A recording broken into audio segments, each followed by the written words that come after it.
A dog takes between 20 to 30 breaths per minute and lives for around 10 to 12 years.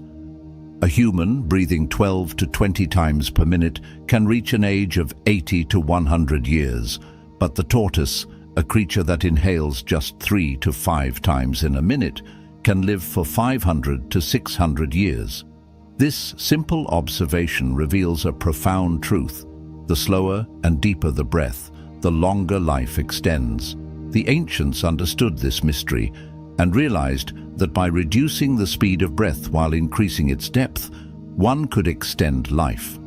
They did not measure life in years or months, but in the number of breaths taken. This insight led them to develop techniques that could slow the breath naturally, creating a state of harmony between the body and mind. Most people today are unaware of their breath. They only notice it at specific points, such as in their throat or chest, without realizing how deeply it affects them. When we go about our daily activities, our breath adapts, but we pay little attention to it. We know that oxygen enters the body and carbon dioxide leaves, but beyond that, we rarely consider its significance. Yet, deep breathing has remarkable effects. With each slow, mindful inhale, our immune system strengthens. Toxins that linger in our body begin to clear, and fresh oxygen revitalizes the brain, sharpening memory and improving focus. It's as if a switch has been turned on in the mind, bringing clarity and awareness. Just as a strong gust of wind can awaken an entire forest, so too can a deep breath awaken our inner energy. However, in today's fast-paced world, most people breathe in a shallow and hurried manner. They do not realize how their breath changes with emotions, how anger quickens it, how fear shortens it, and how excitement alters its rhythm. Breath is not just air moving in and out. It is a reflection of our inner state. And when controlled properly, it becomes the gateway to self-mastery. This understanding was deeply embedded in ancient traditions, especially in yogic practices, where breath control was considered the foundation of inner transformation. In a secluded monastery, a wise Buddhist monk devoted his life to teaching the power of breath. He had spent years meditating in the remote caves of the Himalayas, uncovering hidden truths about human existence. Now, he shared this knowledge with his disciples, guiding them toward self-realization. One evening after supper, the most intelligent disciple of the ashram approached the monk. His face bore a look of deep contemplation. The monk, noticing this, smiled knowingly. "Master," the disciple said with reverence, "I seek answers to something that has been troubling my mind." The monk nodded. "I have seen the thoughts in your eyes. Speak freely." The disciple hesitated for a moment, then said, "You often say that breath is the root of yoga, meditation, and inner peace, that by mastering breath, we gain control over our mind and emotions. Today, I wish to understand this truth in depth. What is the real secret behind breath?" The monk gave a faint smile. "As is our breath, so is our state of being," he said. "Our emotions, our thoughts, and even the events in our lives are all linked to our breath. If you can control it, you can control your mind. And if you can control your mind, then no external force can disturb you. A true seeker is one who does not let the world dictate his state of mind." The disciple leaned forward, completely absorbed in the conversation. The monk continued, "Have you ever observed a river? A river that rushes fast, crashes against rocks, and loses its energy quickly. Compare that to a still lake, calm, deep, and undisturbed. The breath is much like this. Those who breathe fast and shallow burn their energy quickly. They are restless, anxious, and easily disturbed. But those who breathe deeply, slowly, and with awareness, they preserve their energy, extend their life, and find peace within." The disciple listened intently, realizing that his own breath was often fast and uncontrolled. "But Master," he asked, If breath is so powerful, why do our emotions control it? Why does it change when we feel anger, desire, or fear? The monk's expression turned serious. That is the greatest challenge, he said. To control breath is to control emotion, and to control emotion is to master life itself. When anger rises, the breath quickens. When fear takes hold, it shortens. But if you consciously slow your breath during distress, you can control the storm within. This is the secret of self-mastery. The disciple absorbed these words with newfound reverence. The monk continued. Most people let the outside world dictate their inner state. When they are insulted, their breath changes. When they face hardship, their breath trembles. They are like leaves blown by the wind, powerless against the forces around them. But the true seeker turns inward. He becomes the master of his breath, and in doing so, he becomes the master of his fate. The disciple pondered this deeply.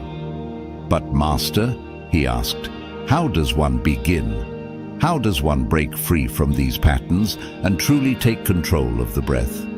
The monk smiled. By watching, he said simply. Watching, the disciple repeated, confused. Yes, the monk affirmed. By observing the breath at all times. Do not force it. Do not try to control it. Just watch it. Pay attention to how it moves in and out of your body. Notice how it changes with your emotions. The more you watch, the more you will understand. And the more you understand, the more power you will have over it. The disciple took a deep breath, feeling the air fill his lungs, then exhaled slowly. For the first time, he paid attention not just to the act of breathing, but to its rhythm, its sensation, its connection to his thoughts. It felt different, more alive, more profound. The monk, noticing this, smiled. Good, he said. That is the first step. A silence settled between them, not of emptiness, but of deep contemplation. The disciple felt as though he had been given a key, a simple yet powerful truth that could unlock something far greater within him. After a while, he spoke again. Master, you mentioned yogis who can live for centuries, who can slow their breath to such an extent that they become one with nature. How do they do this? How do they reach such a state of mastery? The monk's eyes twinkled as he replied, through discipline, practice, and unwavering focus. They train their breath as one would train a wild horse. They slow it, lengthen it, deepen it, until it moves with the rhythm of the universe itself. There are stories of yogis who, in deep meditation, take only one breath per minute. Some can hold their breath for hours, entering a state where time itself loses meaning. When the breath slows, the mind becomes still, and when the mind is still, the body follows. This is the secret to longevity, to inner peace, to true wisdom. The disciple listened, his mind filling with wonder. But there is something else, the monk added, leaning slightly forward. Have you ever heard of the power hidden within the breath? The disciple shook his head. The monk's voice lowered, as though revealing a great secret. There are certain breaths, he said, that can awaken hidden abilities within a person. The breath is not just a tool for survival. It is a force of energy. When controlled properly, it can unlock the dormant potential within the body and mind. The disciple felt a fire ignite within him. He had come seeking answers, but he had found something far greater. A path, a purpose, a way to unlock the deepest mysteries of life. And so, with his mind awakened and his heart steady, he took his first conscious breath, not just as an unconscious habit, but as an act of transformation. The disciple sat in stillness, his breath flowing in and out like a tide, no longer an unconscious act, but something deliberate, something sacred. He felt as though he had been handed a great key, a hidden treasure that had been in front of him all his life, yet he had never truly seen it until now. The monk observed him with quiet satisfaction.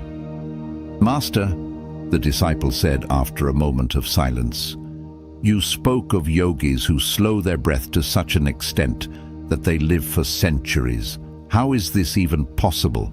How can something as simple as breath influence the length of one's life?"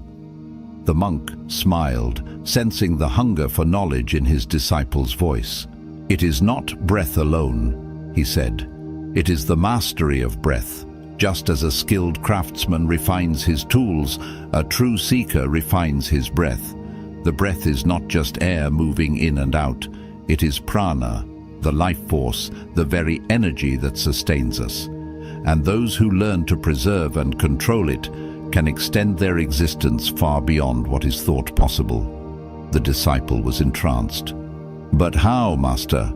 What exactly happens in the body when the breath is slowed?"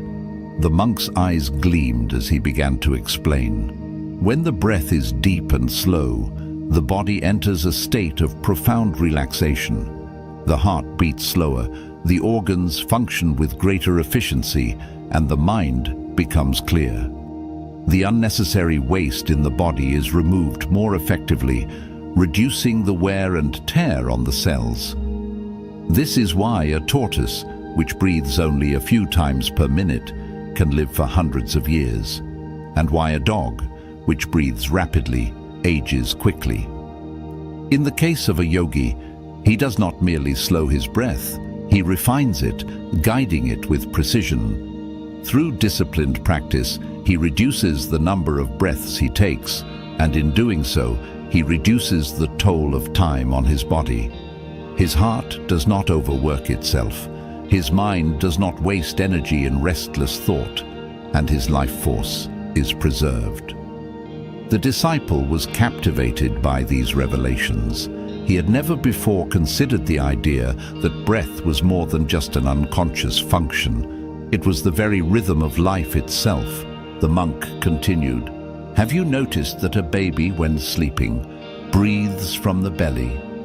The stomach expands with each inhale and contracts with each exhale. This is the natural way of breathing. But as people grow, their breathing moves higher into the chest, becoming shallow and erratic.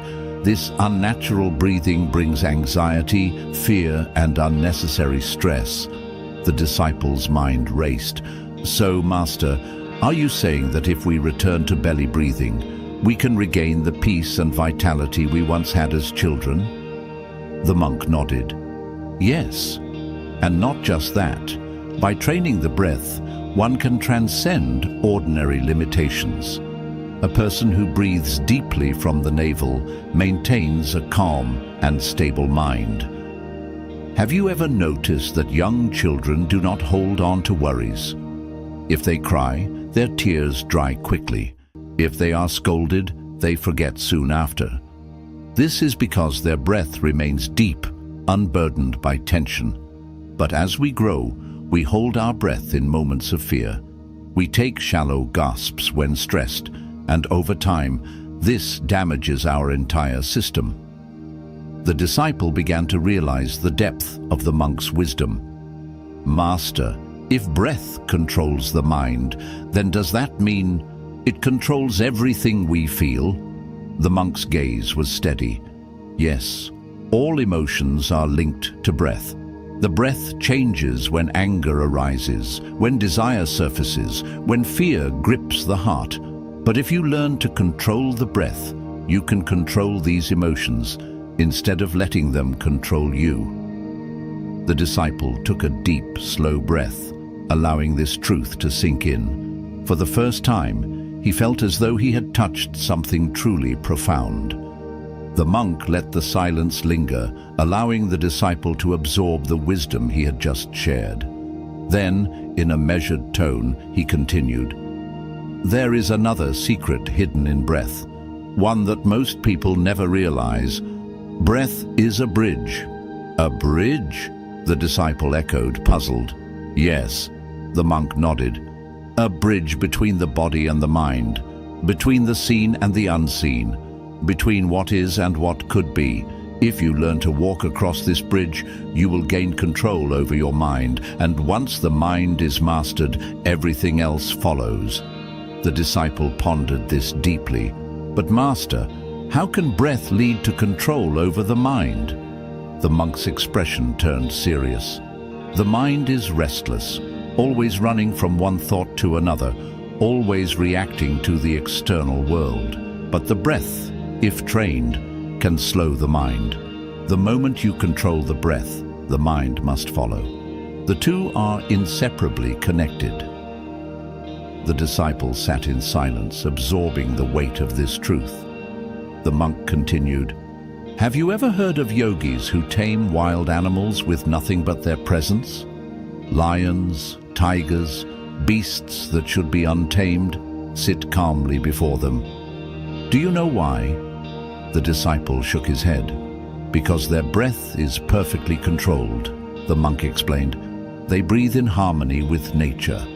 When the breath is in complete control, fear disappears.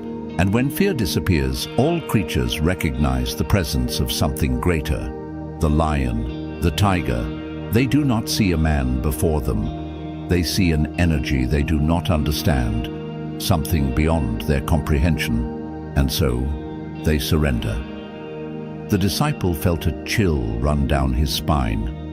"So, Master, does that mean by controlling breath, one can gain control over the world around them?"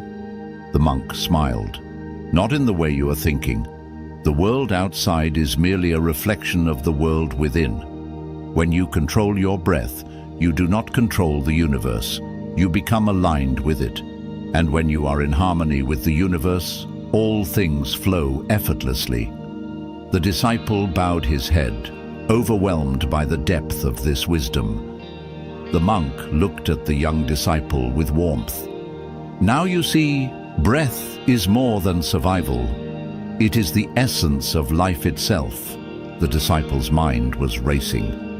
"Master, is this why you say that those who master breath can master time itself?" The monk nodded. "Yes. When you slow your breath, time seems to slow with it. Your body does not age as quickly. Your mind does not wear down from constant stress. The great yogis of the past did not fear death, for they understood that by mastering their breath, they could extend their existence far beyond what is believed possible." The disciple took another deep breath, this time feeling the air move through him with an awareness he had never known before. He realized that he had spent his entire life breathing without truly understanding it. The monk watched him with knowing eyes. "Now, your journey begins. From this day forward, do not breathe unconsciously.